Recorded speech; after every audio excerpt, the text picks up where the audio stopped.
Right, and looks like it's going.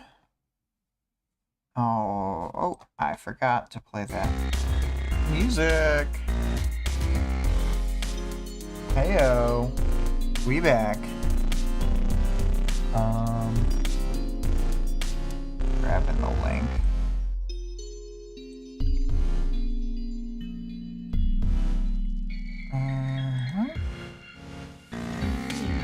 Music. Part 2. Part 2. So, yeah, Legend's like flipping out. And the doctor and Numberman are like, everything's fine. And then we know things are bad because then Contessa starts being the main one talking. Oh, I forgot to say, Legend... I checked in. It seems like the last thing that was said was me explaining that Eidolon being hoisted. Yeah. We're getting hoisted around. And then, yeah, this next scene is post echidna fight after everything comes out. So, yeah, then Contessa starts taking over the situation. And, like, Legend clearly doesn't realize that she's just a conversation winner, you know what I mean? Because he, like, it seems like he wouldn't engage with her if he could not. Yeah, But, I think at the time he didn't know what her power was, because if you yeah. remember, after at the end of arc 14 when he goes and meets with them, he like thinks about like he doesn't know who she is other than the doctor's bodyguard. Like Bodyguard, yeah. he's really like outside of everything. Yeah, he kind of does say this. He's like, hold on a damn minute. Who the fuck are you? Yeah. And then he's like, aren't you all ashamed of yourselves? And Eidolon's like, I am. It's so Nice. funny. It's like the first time he talks in the scene. Um, he's like, this is all my fault. He starts moping again about how he's losing his powers, and Alexandria is talking to Legend and tells him about how Scion is gonna end the world, and he's like, you're just fucking telling me this now.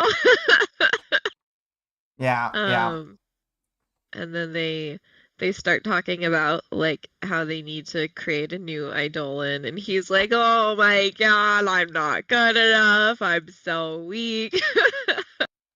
You know, this kind of reminds me of they basically tell Legend like we couldn't have told you. You were too pure. It's Yeah, they're like, you're too much of a good boy.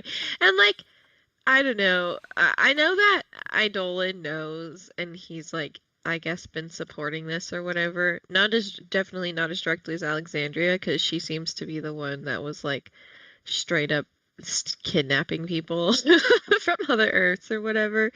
But I don't know. He just seems to be really like, I just want to save people. I just want to be the good guy. yeah. Um, but yeah, Legend is he's too true blue or whatever. Um, so back in current day, Eidolon is being beat to shit by Scion. His like powers are keep reconfiguring themselves. It's kind of sporadic because nothing's like working or helping with the situation. And I have a quote here. Eidolon took on the form of a living field of distorted space. Air ignited on contact with him. Scion lashed out, and he danced around the edges of the blast, closing the distance to swamp Scion. There were abrasions where Legend's finest lasers had cut. He drove his new body into them, expanded. It was working, up until Scion radiated golden light. 9/10 of Eidolon's body were destroyed.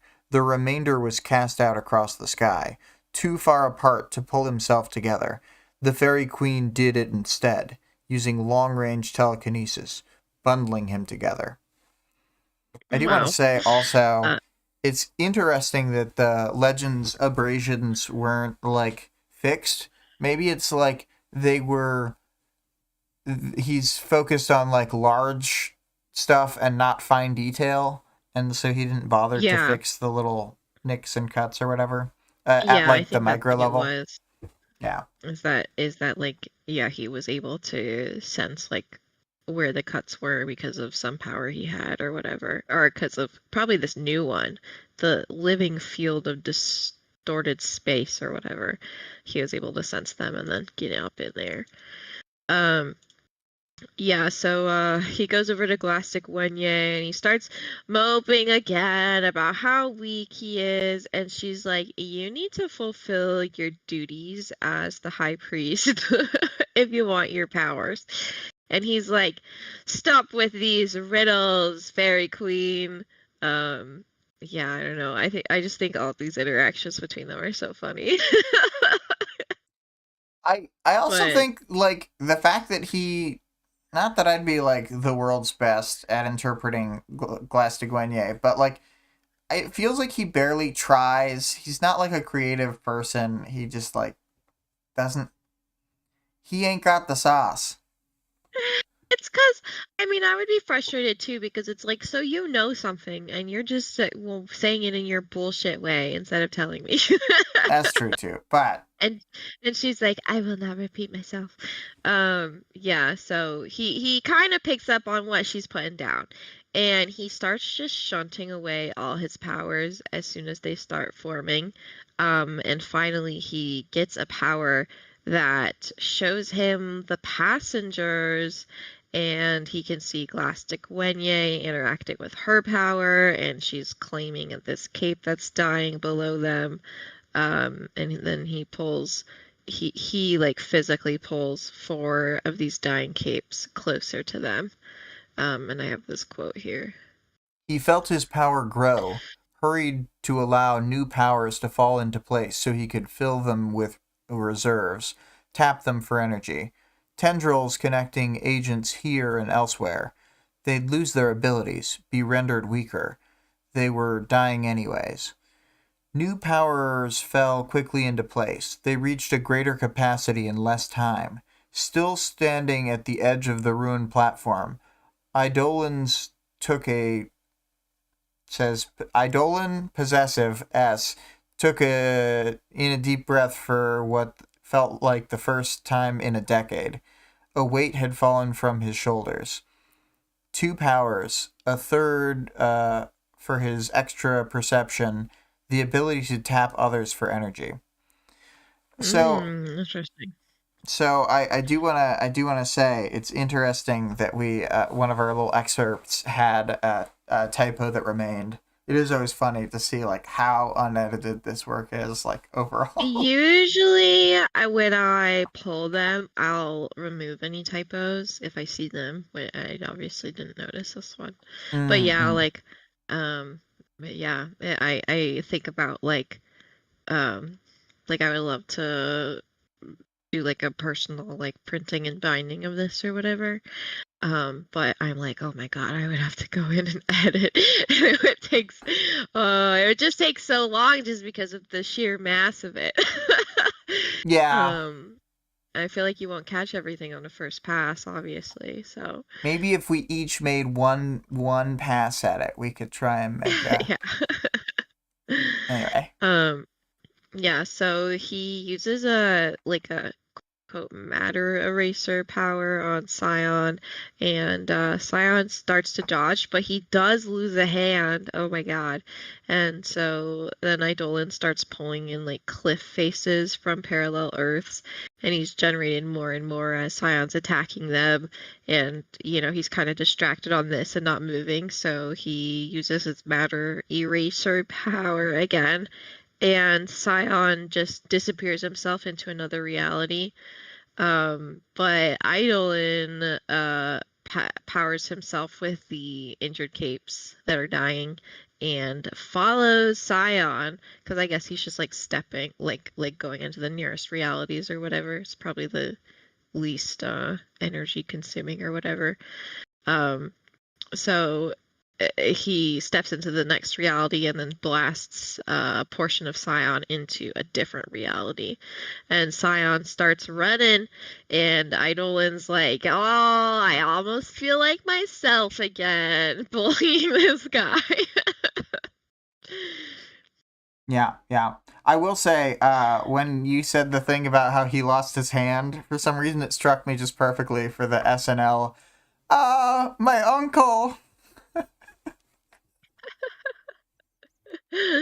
Anyway, um, I'm always so thinking of my 27 drunk boyfriend. So 27 years ago, the Doctor and Contessa meet with David in a cafe, which means that, God, how old is Contessa? Because she's only like, maybe she's like 40 then in current time. Yeah, she's like 40. She's like a young teenager right now. Um, the Doctor mentions how he had applied and been rejected by the army, and then afterwards had a suicide attempt. And he's like, I know I can't do combat, but I thought maybe could get like a desk job or something. And he's like, he's quite distrustful of the Doctor and thinks she might be either making fun of him or she's just literally the devil. It's like, yeah. You had the right you were picking up on the vibes. Um she tells him that she needs a soldier and that he understands that there are these like major risks and it's really unlikely to be successful. But David agrees, and the Doctor helps wheel him out of the cafe. And so it's like that's our reveal as to why David agreed, is because he had like chronic epilepsy and was completely wheelchair bound, and then applied for the military and got rejected, even obviously. Oh, poor guy. Sad. He's just Okay. such a like sad sack. I think that like I don't know. I think that the fact that he grew up in this conservative town gave him this like same mindset that he's never broken out of, like even now, of just like, Hmm. I've got to be the goodest good guy, and that'll Hmm. make up for whatever other And that'll make shortcoming. everyone love me and treat me good, probably. Yeah, and it like, and it doesn't like ever. I don't know. It never works out for him. It's very sad. He's in the Yeah, same and it like never works trap out, the and whole time. part of it is that he has like, yeah, I don't know, he's got like this depression or whatever, and people can kind of feel it coming off of him or something. His depression Because makes him riskless. yeah. So back in current day, Scion is running world to world, and Eidolon and Glastic Gwenye are chasing him, and they're coordinating attacks. And he's like, Glastic Gwenye, are you planning on betraying me? Yeah, this is actually the Just only you. the second time that I've got to bust out the voice. You are so Yeah. blind, High Priest. Deaf. He will not let himself run out of time. If he runs out, then he will stop playing, stop experimenting, and simply wait. Bide his time in the hopes that another will come to act as his reflection. That's your goal. It is. Yeah, great conversation, guys. But as they're chasing him, Scion suddenly stops and he's like turned around. So he's just inches away from Eidolon, and he quietly speaks 4 words to Eidolon. And Eidolon's like, you got me. And lets Scion deal his final attack. Yeah, yeah. So final chapter thoughts? Final chapter thoughts is that it was a banger. Like, this one's It's awesome. so good. I remember when you were first reading this, and you had read this chapter, and you were, I feel like you were so focused on how much that David sucks that you were just rolling your eyes at the whole thing. Um, I don't mean it. I don't mean it. I just like to be mean to beta bitches. yeah, you hate betas, and I know it.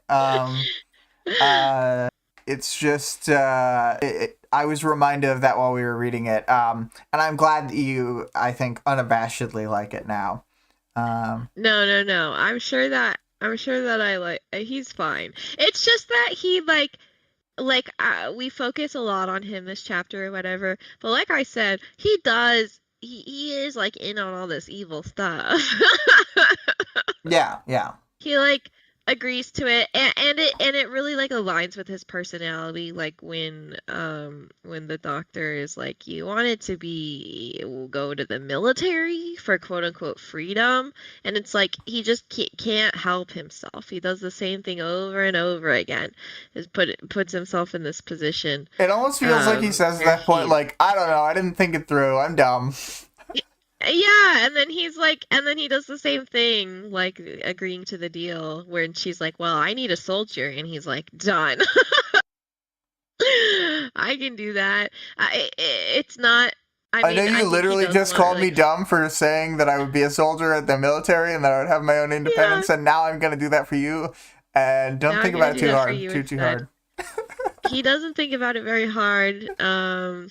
And yeah, he just kind of it's like he kind of disillusions himself with like, oh, if I had like power, then I would have freedom, and then he just can't kind of focus himself in the way that he needs to get what he actually wants. Mm-hmm, mm-hmm. Yeah, but yeah, good chapter. I like that I like how depressed he is. It's like really just oozes out of the I think that's probably what was bothering me the first time, is he's just so like, oh, woe is me the whole chapter. Um Yeah, really. yeah, yeah. I think this, like, it's not as overt as some of the other ones, but this has like a really, really strong character voice. Like his second Yeah. person narrative is very different from the standard way of thinking. Yeah, yeah. This is not like how Taylor thinks at all. Yeah, yeah. If somebody was like, I got these sick ass powers, she'd be like, how can I manipulate them into using them for me? But he's like, oh, you're stronger than me. I can't What? believe it. Yeah, yeah, I can't believe it. Oh boy, I'm so sad. yeah, Yeah, like you said, he's not very creative, I guess. yeah.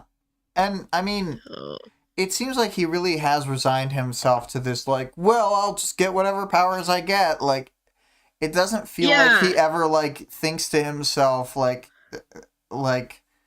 maybe I'll like push to get a specific type of power. He's just like, well, it just works this one way. And I mean, if we've he's like, seen I hope anything I from get an powers, it's that they offensive can power. change. Like, as Yeah, ironic as it is that his power changes powers, he doesn't think about the fact that his power can operate in multiple ways at a macro level until like the last yeah. 5 minutes of his life. Yeah, it's crazy. But any more final chapter thoughts? Um, well, I guess no, because we have to move on to the next chapter. Oh, 27 dot B Oh, or okay, 27 let's go dot for it. whatever you want it to be. Um, and I wrote the one for this one. It was you know, fans of this work may know this is a short chapter. So I wrote, you have to hand it to him. Wildboy really made the short one with this one. Needed to get this arc done and move on. Worthy of some kind of award for brevity. Opponents would argue Lincoln Bio is shorter and thus a better short work. So Do you have Yeah. any final chapter thoughts on that one? Cool addendum. I think that it's not entirely clear what is being said, but it's fine because we understand the context around it, which is at least that David believes that this thing was said to him because it was the like one thing that could be said that could defeat him, and that Sion was pulling from Contessa's power.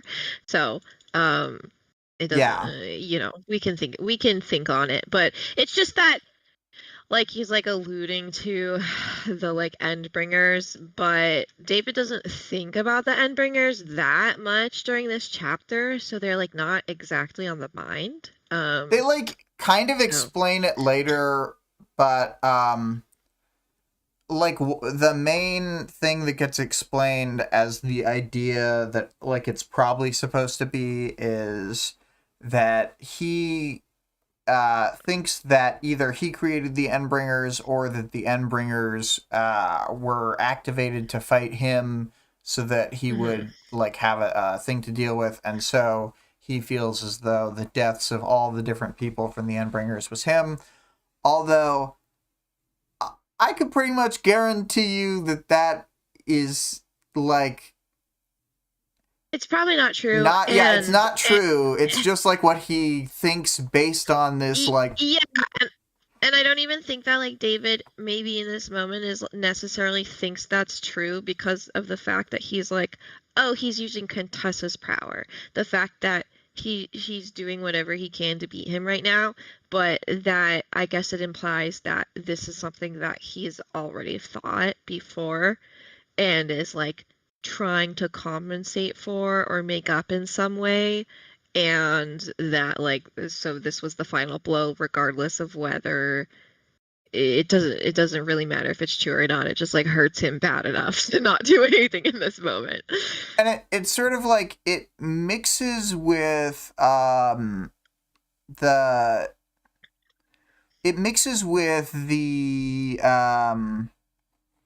what'd you call it, the idea that like for the audience, had we not been explained like later on what, like I think it's Tattletale who says what she thinks that it is, if we didn't have that, um then it's maybe we could see from the way he acts in the Echidna arc that he's like, if only I had consistently fought strong enemies, then I would be ready for this moment. So like there's multiple ways as an audience member you could come at this and think about it that I think are valid with his Yeah, mindset.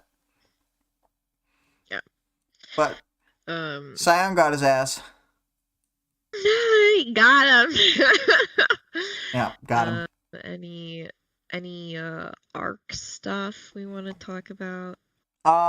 Well, this is a great end to an arc, I think, in terms of like Hmm. just normal uh like it the stuff with like there's like the search and rescue at the beginning of the arc, and then it moves on to like planning a little, or like dealing with emotions, then a little bit of planning, and then they like try and do the big first sortie into the fight, and it like doesn't work, and then Scion attacks them, and it's like crazy, and that chapter with Taylor I think is like a really like highlight, high point, her being a bug, her falling apart, like great Hmm. chapter. And then this is just like that felt like the climax of the arc, but it's like no, the climax of the arc is going to be like the biggest slugfest we've seen between parahumans. Like, they're using like crazy powers. Yeah, they are like 1v2ing Scion, who like nobody else can fight. Yeah, yeah, exactly. Um, and like doing pretty well. I mean, and it really is like kind of dependent on Glastic Wenye and Eidolon being together, like the fact that they can work contingently and that she's like able to provide him the flight powers or whatever. Um, and they're like this two sides of the same coin, and she's able to give him like the key to open up his freaking chi or whatever to fill Hmm. Hmm. to like properly access the well of power. um yeah, all good, all good. Oh, that's another thing that I couldn't let pass. Like we could talk about it later in the powers, knowledge, and world building, but the fact that they like refer to it as the well of power, like there's so much where I've been asked just by people who don't know parahumans. They're like hear the names Worm and Ward, and they're like, "Would there be a third book? Is another one gonna come out later?" And I'm like, "I don't think so, probably ever. But if it did, I would call it Well for like the Well of Power." Hmm. Because like Yeah. that idea gets brought up more and more over time, and like them diving into where powers are like from. Hmm. Yeah, Yeah. yeah. Um. Do you want to jump into the characters? Yeah, I guess our at least important character is kind of Scion this chapter. Do we have anything to say about him? He's like actually starting to uh yeah, to be challenged I was in gonna this say chapter. like he's sweating the fight basically at the point that Yeah. he's like, okay, I've just got to use a shot of the future sight power. Um. So Yeah, he's like actively running like from world to world or whatever, like not able to avoid them in the same way or whatever, and then he's like, "Oh, I'll use my future sight and fucking murder this guy." yeah. Uh, yeah, I don't know. He didn't do a lot this chapter, but like you said at the beginning, that like the same kind of themes that are going on with with David are kind of the same themes that are going on with Scion, where he's like lost everything. He put all his eggs in one basket, and now he doesn't have like the tools he needs. And he's like losing his power, or he's even like with the like disability theme, like he has been sort of disabled this whole time, like since his counterpart was killed, because he was like just one half of a whole, um, and just isn't able to like operate at the capacity that he was kind of designed to operate at. How And like, codependent of him. yeah. um, yeah, and then just kind of like, I don't know if it's the same, but like the kind of like flippant nature of the actions that he takes, because he doesn't value life in the same way. All that kind of stuff. But yeah, that's Scion. And then I feel like next is the Triumvirate. We got barely any Alexandra. We've got a little bit of Legend. I had this quote from Legend. "I'd asked to see this testing facility, but I'm not sure my conscience could withstand it," Legend said. "My God, what have I done?" Oh, Legend. I still think Legend was a pretty good guy. He was a good guy. And it's like this is like hard for him or whatever, probably because even more hard for him because he suspected, and then he had been working towards like proving, or he like proved it to himself basically, and was oh, and then it's like all actually revealed, and he's like, "Oh my God." Yeah, And they're yeah. like, "If it makes you feel better, it's because you're a good person." You got There owned, was no way Legend. for us to have tricked you into agreeing to this in the same way that we were able to with Alexandria and David. Hee hee hee. Yeah, yeah, And yeah. they didn't even really need to trick Dave. I mean, they didn't have to trick Alexandria. She was just she just goes for it. She's like, But I they didn't guess have to you're treat right. Yeah, they didn't have to trick Eidolon either, because he talks about how like Contessa doesn't really converse with him because seemingly because none of her. I think that yes, he's a blind spot, but also the reason that she doesn't step in is because he is too sure of the fact that if she steps in, then it's the conversation is won or whatever, and he kind of won't give into it, maybe in the same way that some other people will, even though they know what's happening. Mm-hmm. Mm-hmm. Yeah. Yeah. What do we have to say about Dr. Mother and company? Oh, it's their typical thing. They're like, oh, we are on the ball. And then it's like when you just examine them, like, with any kind of lens, you're like, I don't know. It just seems like you're wasting resources and specifically not coming up with any creative solutions around the blind spots. It's almost Yeah. like the blind spots give us insight into the fact that you're really bad at this. Yeah. Because if you were good at this, you would be able to like come up with plans in the interim. Because you know what? Taylor doesn't have any future sight, and she's still hashtag winning. I know she's in Yeah. smaller Yeah. fights, but it's just like, I think the future, I think like there's like something to say about like having this future sight and then becoming dependent on it and like yeah, it not being able clouds to their make choices vision. without it Yeah, because it's like, oh well, it's 99% not gonna work, so what's even the point of trying? But like Taylor's like 99%, I can play with those odds. Taylor's like Like I'll still try my best. Taylor will play Russian roulette with a full set of bullets in the gun and still live. Yeah. Yeah, I feel like as the story goes on, I know that like Dr. Mother, because like I don't know, Contessa, whatever. Like I know that Contessa's like obviously like a big bad part of this system, but Dr. Mother, the fuck are you doing? Okay, and I know that we spoilers will get to see a little bit like from her perspective in an interlude or whatever, but it's like I'm always waiting for it to be like, oh, that's why they're such idiots and that's why they're doing this, but it's never there. Yeah, It just really is.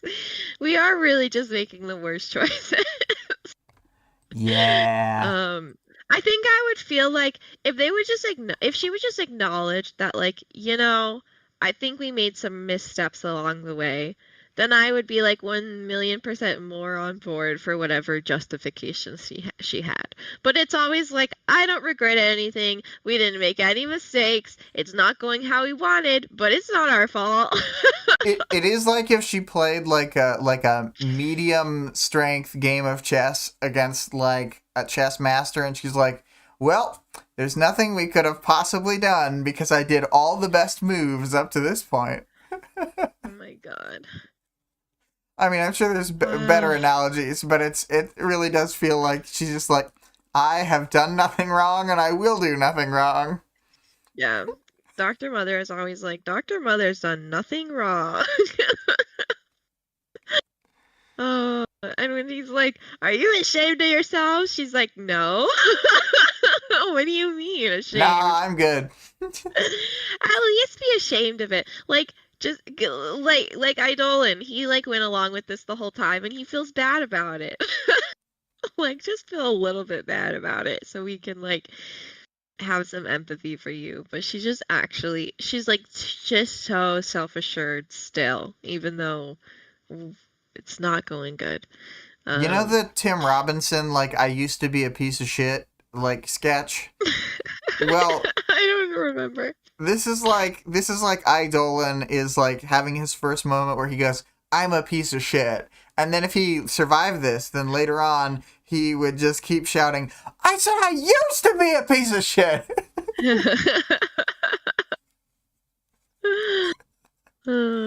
Yeah. Well, next we've got Glastic Wenye. She she riddles Idolin this whole chapter. Yeah, she's being quite the inscrutable one to him because he's barely trying to bridge the gap. It's like she's gonna Hmm. talk like this. You gotta roll with it. She's not gonna change He's for like, you. please talk normal.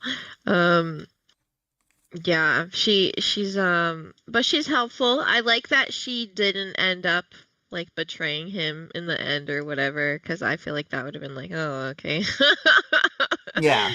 um like kind of like a predictable betrayal, and she explains herself that her hope is that Scion will keep using his powers, and he'll be like, ah, this isn't worth it, like I'll just hibernate um until one of the other entities like comes to find me, and then we can like finish the cycle. So that's like her intention, and that's why she's fighting him, is because every time he fights he's like expending some of his time or whatever, so he's more likely to just give up and wait it out. Yeah, despite how willy-nilly the powers are used, they actually take quite a bit of like energy every time someone does something, which is all the Hmm. time. Because they always be using their powers. Um, Yeah. so they just don't usually think about that because the capes themselves are provided tons and tons of energy, as much as they need most of Hmm. the time. And in fact, I Yeah. would say for some of the abilities that don't like do as much, like let's say someone who's just flying about and maybe shooting one laser, it's like comparatively to the other powers, that's a little light bulb that's on in the Yeah, corner. it's like you could have a generator that did that. You Yeah, don't need like an entire universe or whatever. yeah, yeah. um yeah. Anything Which else makes about it the all the last more big? impressive when they use those shitty powers to win. Hmm. Um, Oh, one more thing I wanted to say is uh-huh. that David kind of alludes to the fact that she might have turned herself in so that she could like continue like gaining powers or whatever, in the birdcage. But it might be true. Like she's like, oh, I'll just hibernate in here until it's time for me or whatever. Yeah, she was kind of just biding her time, but I gotta say, like, if she was actually trying to just build up mad powers, like, she could totally be out in the world just sloop, slurp, Yeah. sloop. She also could have like taken over the birdcage and kind of killed everyone, but Yeah, she could have, like, eaten everybody in there. yeah. But Because she can just suck their souls out of them when they're still alive. alive, right? Yeah. She just typically is like in this battle at least, she's waiting for people to die, to take their powers. She likes it better when they die. It makes her happy. Oh, I see. I think maybe part of it is like when they die, they've like fulfilled their like role or their destiny or whatever in like the grand scheme of things. And so Yeah, maybe yeah. that's part of it, that she's like, ah, it's all part of the plan. I'll get Because their powers soon enough. you gotta remember, she was, Greg says, well-aged powers are more delicious. Uh, Yeah, for real. she wanted to take Taylor's power. She was licking her lips. She's Yeah, like, she "This is gonna be a was like tasty waiting for her to one." drown. And then when she didn't die, she doesn't take her power, and she's like, She "Ugh." could have easily healed her and saved her, but she's just like waiting Nom, nom, there, nom, nom, nom, nom. not fighting Scion or anything, just hovering while she's, falling apart in the water. She was busy slinking and peering. I couldn't go a whole episode without saying it. Um, It's so gross. yeah, yeah. Um, all right, let's talk about Idolin, David. I had a couple quotes here that I think most of them I just thought were funny. I don't remember. Yeah, so, Eidolon could feel his pulse quicken, excited despite everything. Excited, despairing, hopeful, hopeless. He had no idea what to do. Oh yeah, that is one aspect is that he keeps like he's like none of this has to do with glory, but he does get like explicitly excited when he is faced with the idea that he will be able to have a big fight and expand his powers again. But I don't know. It's like it's all tied in with like the fact that he wants to be a hero and he is the biggest hero and then he has to make up for the bad stuff that he's secretly doing and all that kind of thing. You But can't let him know about the it like bad stuff. Don't tell him about yeah, that. it more matches up with the idea of him that we got during the Echidna arc, where he's like, I need to be here to get powerful, you know. Hmm. He's real frothing at the mouth. Yeah, yeah. Oh, Dolan. Oh, Dolan. Mm, yeah, and I pulled this sad quote here about how he gave everything up. This is all I have, he said, his voice quiet. It's my career, my life.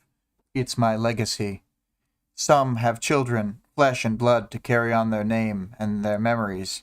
I went without, for your sake, for the world's sake.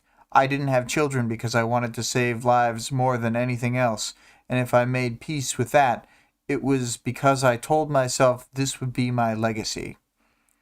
Maybe I'm not a good man, but I hope the people I've saved can do enough good to make up for that. Does that make sense? So, I hope you don't mistake me. I hope others don't mistake me when I say that it does matter still. The legacy. That I want people to remember me at my best, not as someone withered. Yeah. Sad.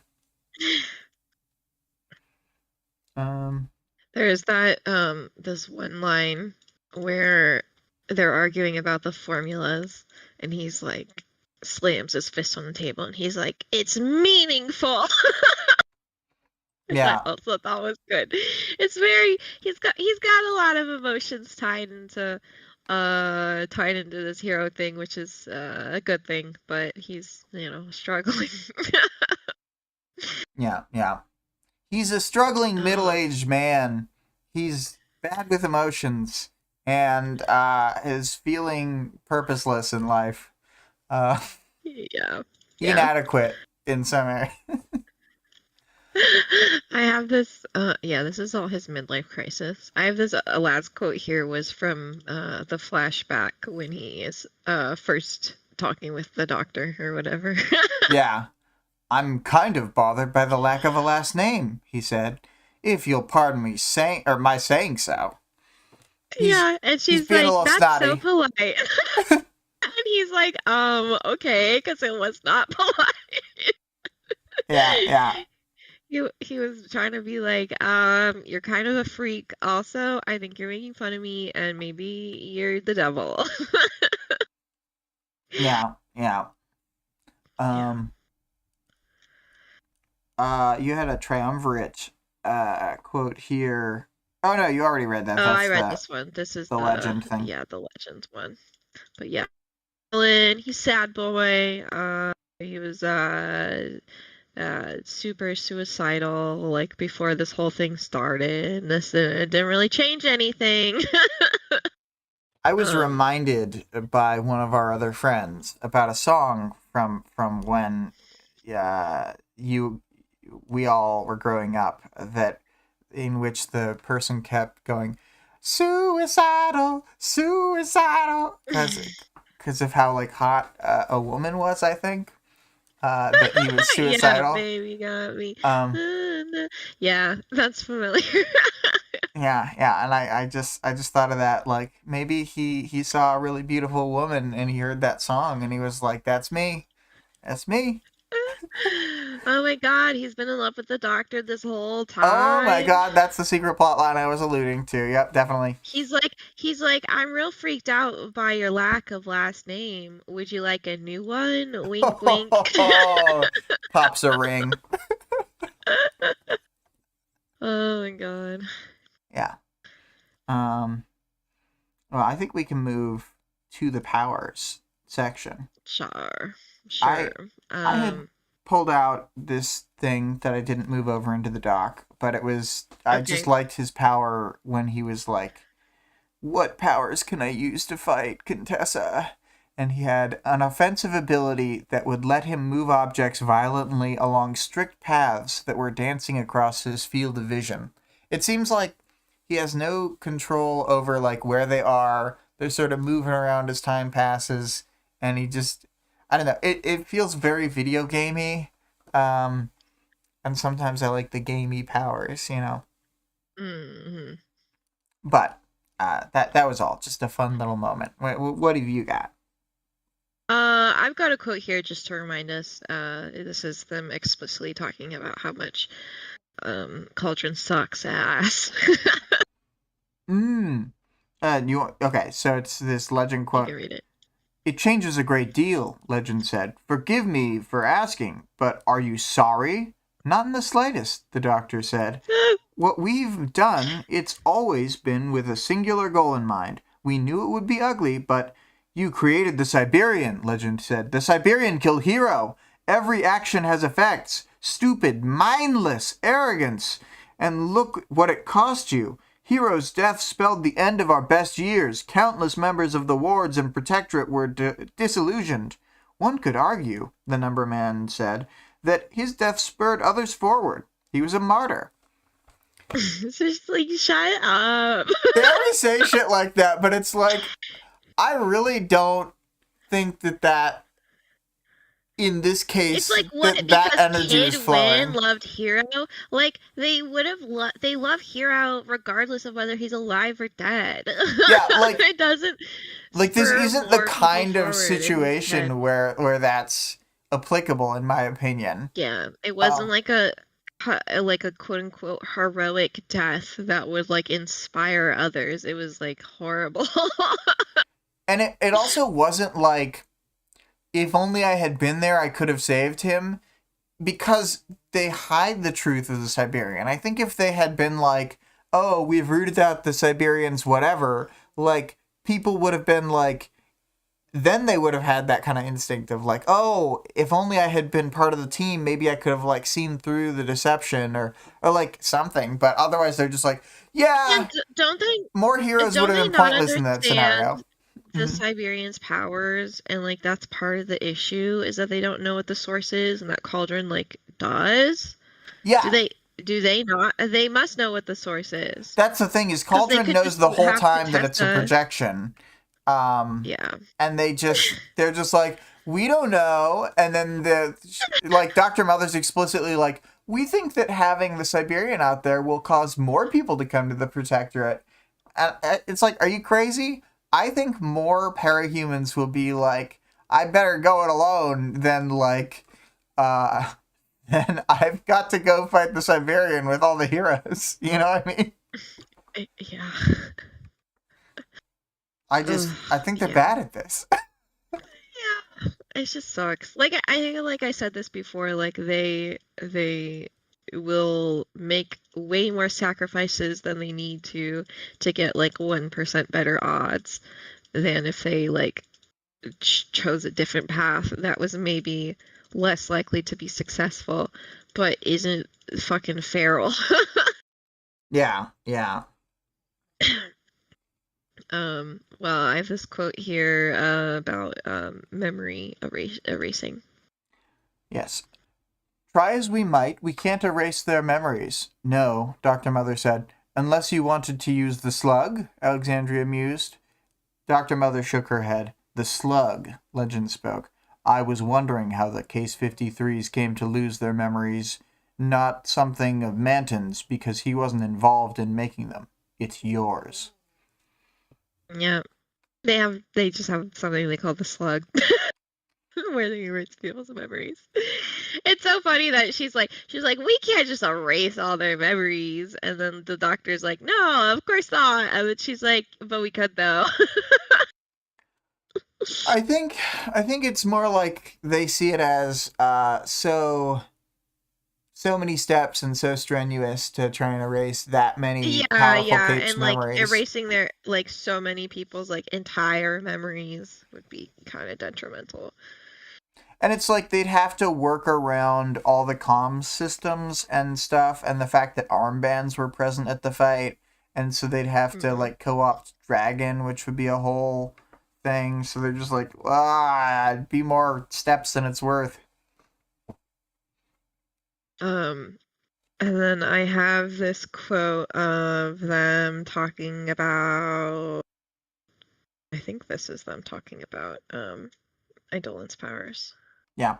He's an anomaly. We can only guess, but he's an outside case, a deviant case that isn't deviant in anything but execution. He breaks rules, and that's something we can use against the enemy who decided the rules this game would be played by. Mm.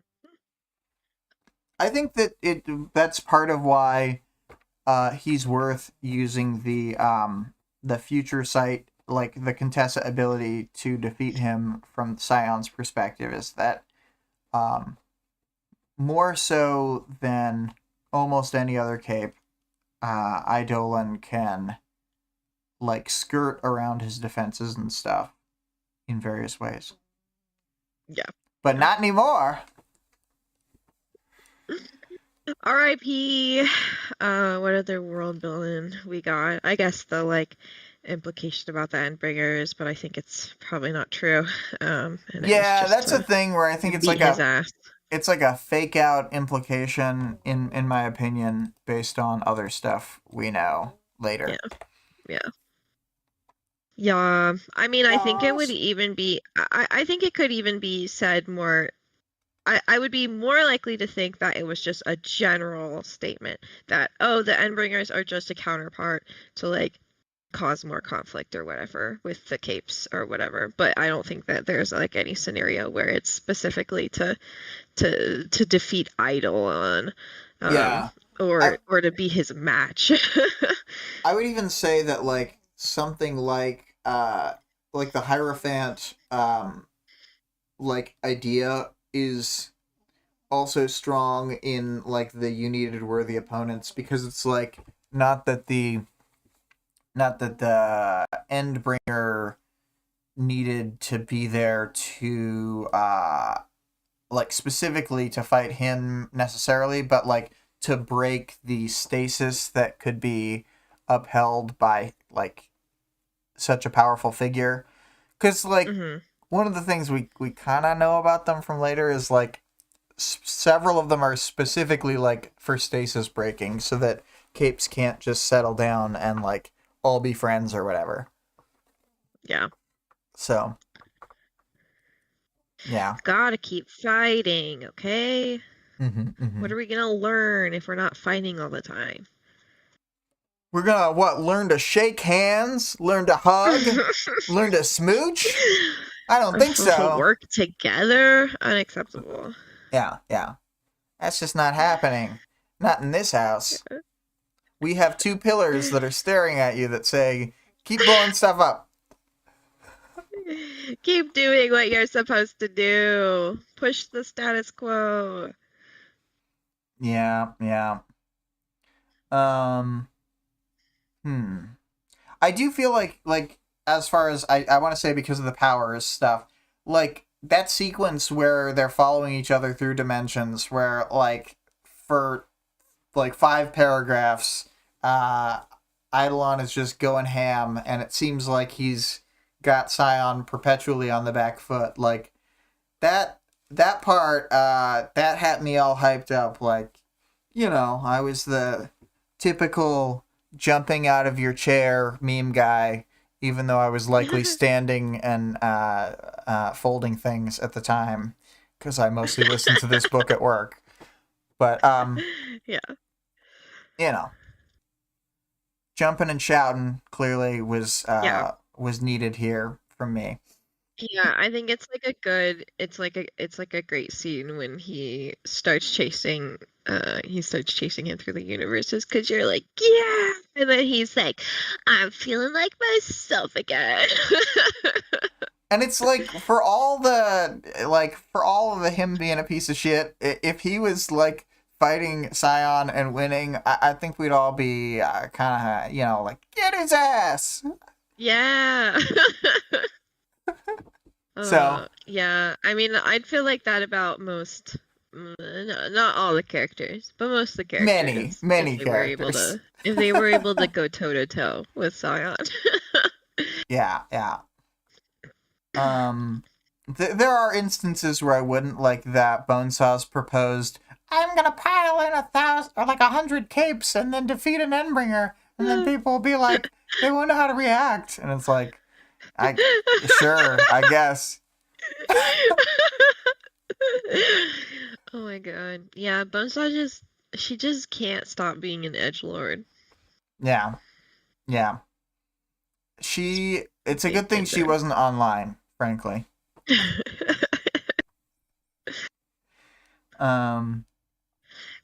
Do we have anything more to say right now before we move to the audience participation?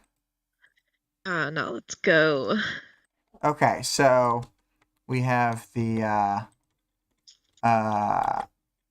pick a different 4 words for Scion to have said to Eidolon than what the addendum chapter would have us believe. And Greg gave us an answer, and then you just threw it in just now. So yeah, Greg's answer was, you're actually just mid. And then your answer was, eat shit and die. And then as I was speaking just now, we got, get good, you noob. And that was from old listener 2 + 4 × 5. And then Greg broke in with bread makes you fat. Bread makes you fat. Oh, man. Nailing it. He could have said any of these things and it would have had the same effect. Yeah. He would be like, holy shit. He clocked me. He knew me perfectly. He must have used Contessa's power. I eat bread. I myself eat bread. Dude, he used Contessa's power and he's like, wait, I just need to say literally anything to him. Oh, I didn't need to use this power at all. I didn't even need to use my power. God damn it. I'm giving a worm to both of those final 2 answers. I think those are... What's your answer? What's my answer? I feel like Greg's you're actually just mid is the type of thing that I would have said.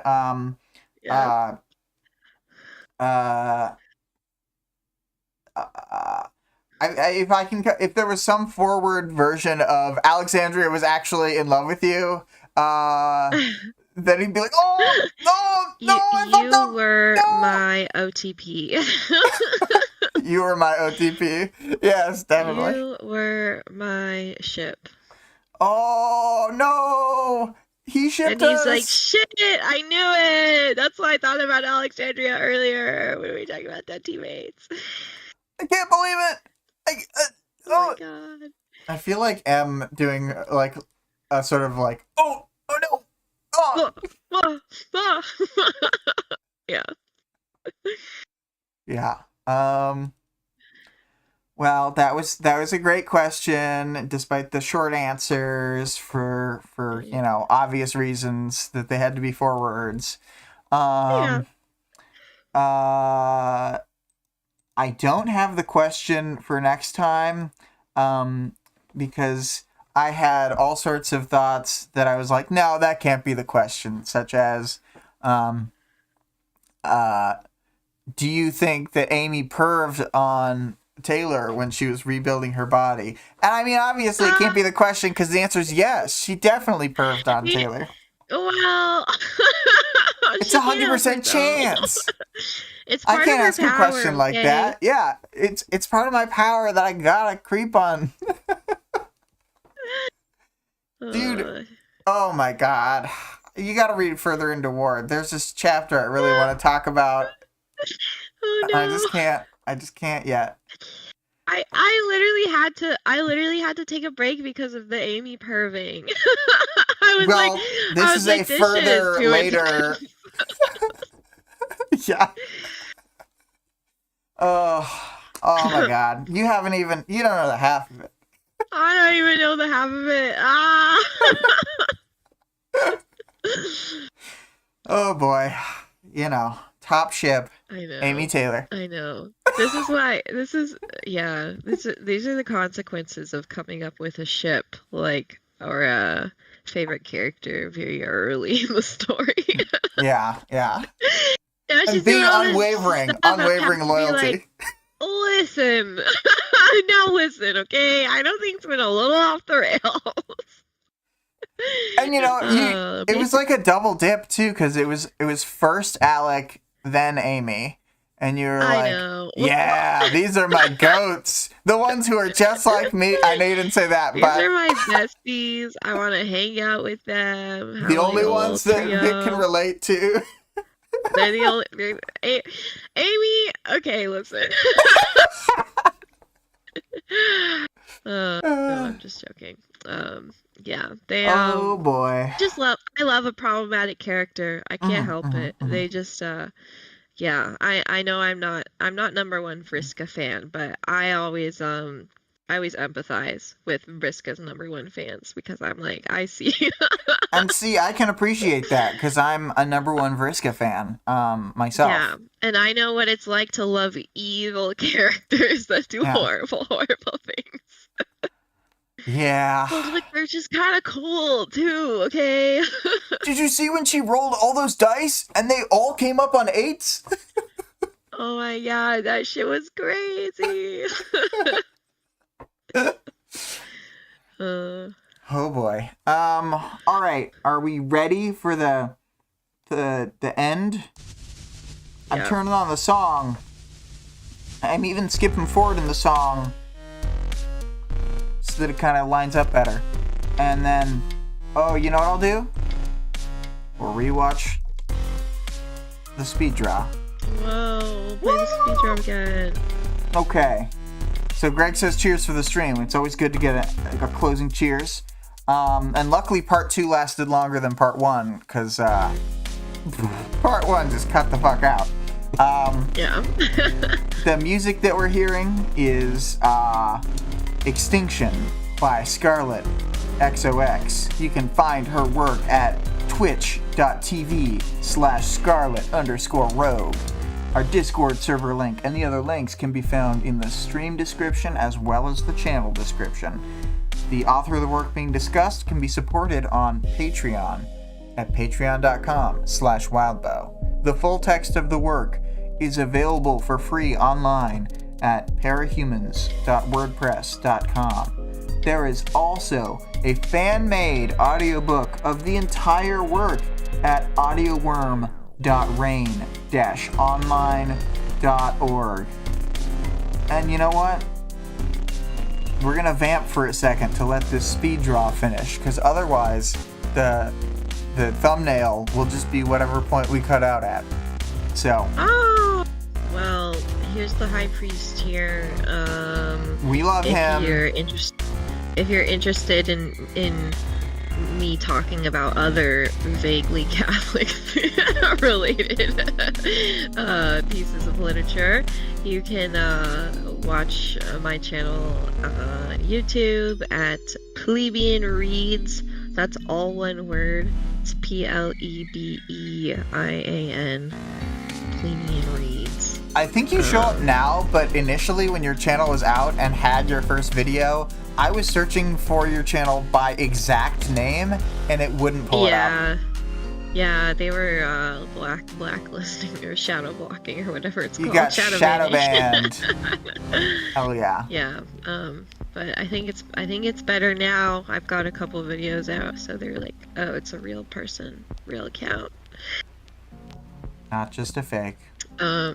If you couldn't tell, this like gold crown and throne and staff is supposed to represent like Scion's power or whatever. Not Scion's power, I guess, but His the entity's branch power of the... thrust upon him. Yeah. I guess because he's not Scion related at all. Anyway. Yeah. The music has stopped. I think we've got to escape. Bye! Bye.